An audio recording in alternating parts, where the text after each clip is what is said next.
Star Citizen Alpha 3.6 is now live. This is a quality of life and bug fix update for the most part to the 3.6 branch of the game. Let's look at the updates and patch notes as they stand at the moment.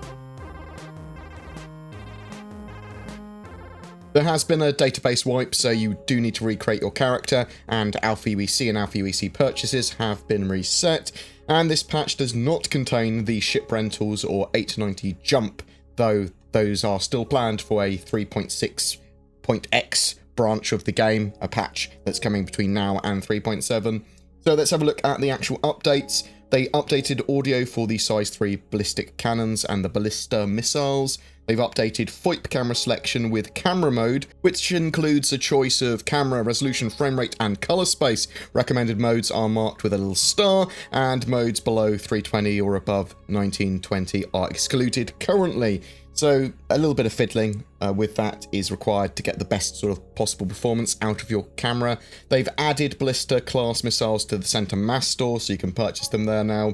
They've brought down the number of AI security reinforcements to avoid accumulation of AI ships, which has given a little bit better performance around a lot of areas, and servers don't seem to degrade or crash so much. They've increased the ship detection commodity buying radius of some stash houses, so you can buy and sell commodities much more readily at these outposts. They've updated probability volume to lower the frequency of AI service beacons, so you'll see these less. They've disabled the pitch ladder for ground vehicles.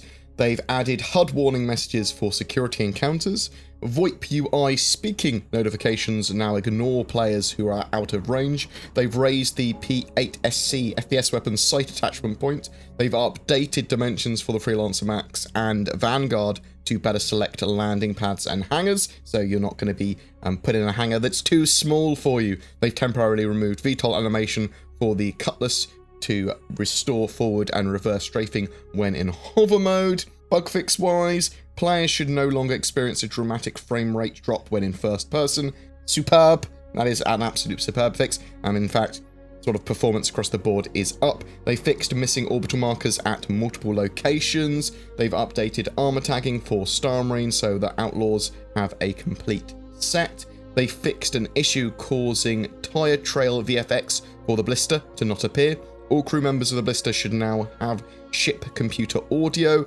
Holding left mouse button should now work to quick place carried items. Security attacking the player should now be flagged as hostile. The UI should now correctly show numbers for weapons when not wearing a helmet.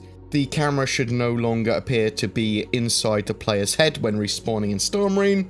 Players should no longer experience an infinite loading screen while logging into the persistent universe. However, I did notice that one of the times I died and respawned, that I did get a black screen for a huge period of time.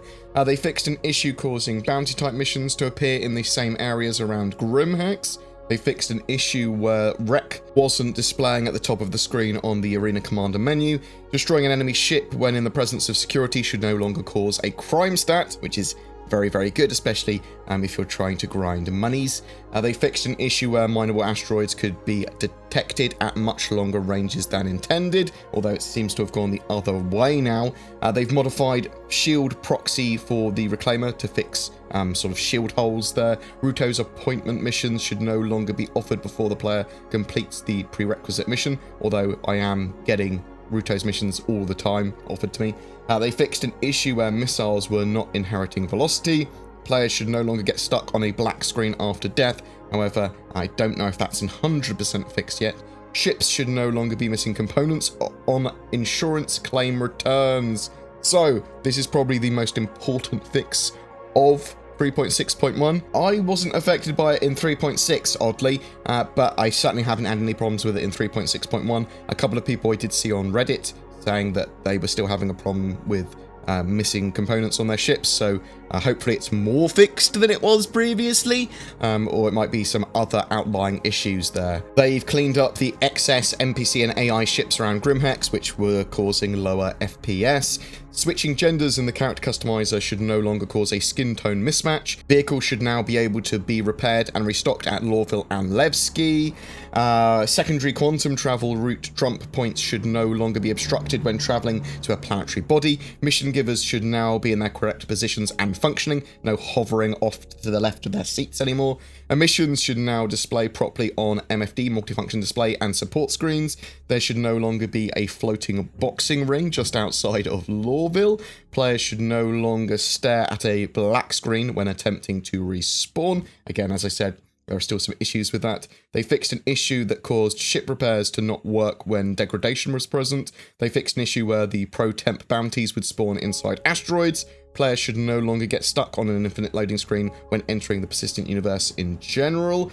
Repair costs should no longer be exceedingly high when degradation is present. Players should no longer see pink or purple graphical issues around ArcCorp if they updated to the latest graphics drivers. Players should now be able to purchase commodities at Hurston Moon outposts. Players should have their ships detected once landed at CRUL5, the truck stop there. The player should no longer explode when quantum traveling to a party member in atmosphere, which is obviously pretty good for multiplayer. Mission description and contractors are now placed in the correct fields on the Moby glass.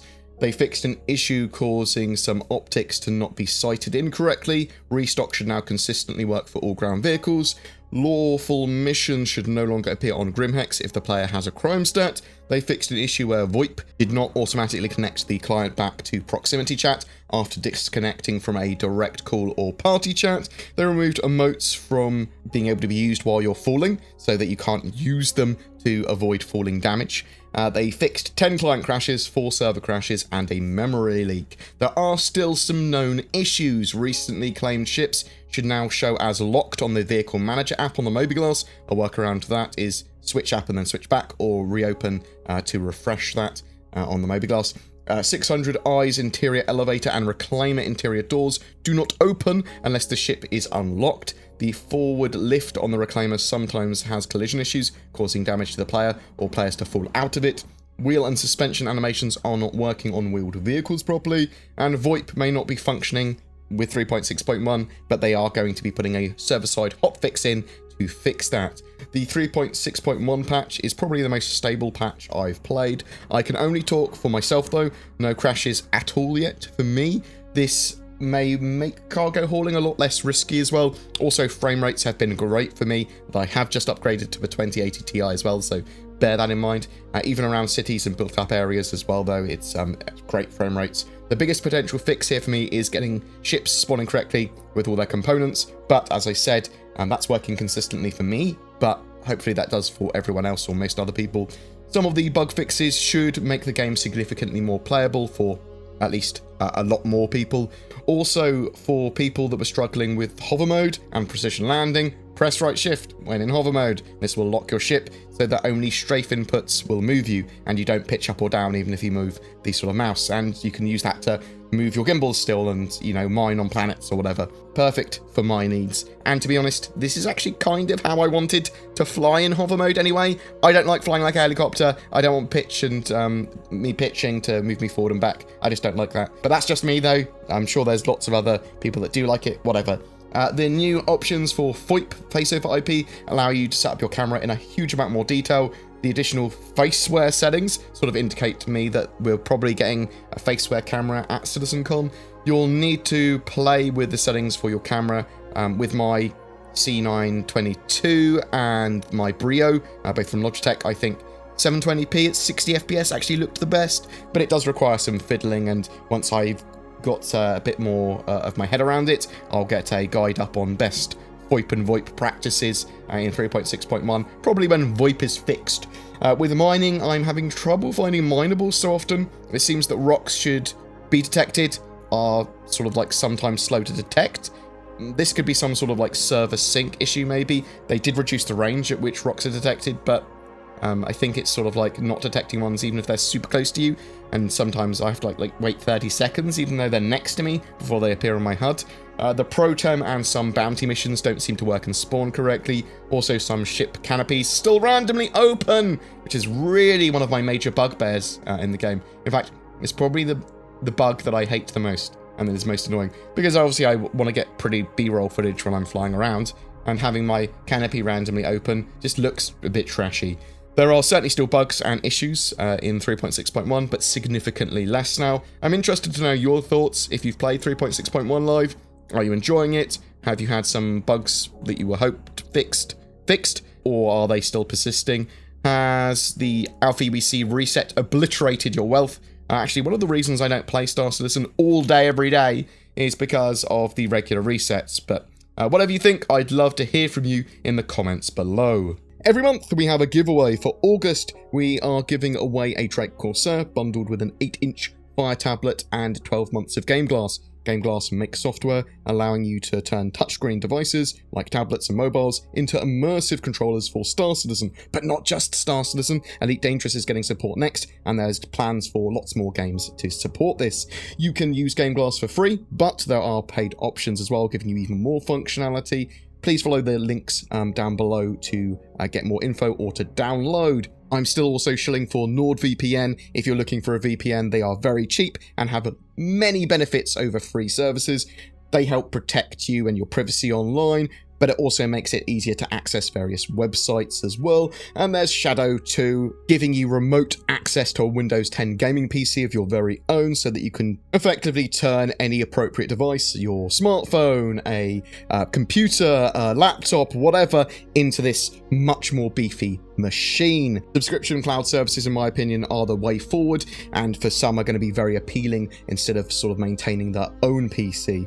For all of those, please follow the links below or use the code BoredGamer to get a discount. A massive thank you for watching. Please consider liking and sharing this content, as well as pressing the bell icon to get informed when a video goes live. Consider Patreon or becoming a YouTube member too if you'd like to further support the channel. Thanks for watching, guys. Please take care, and I'll see you in the verse.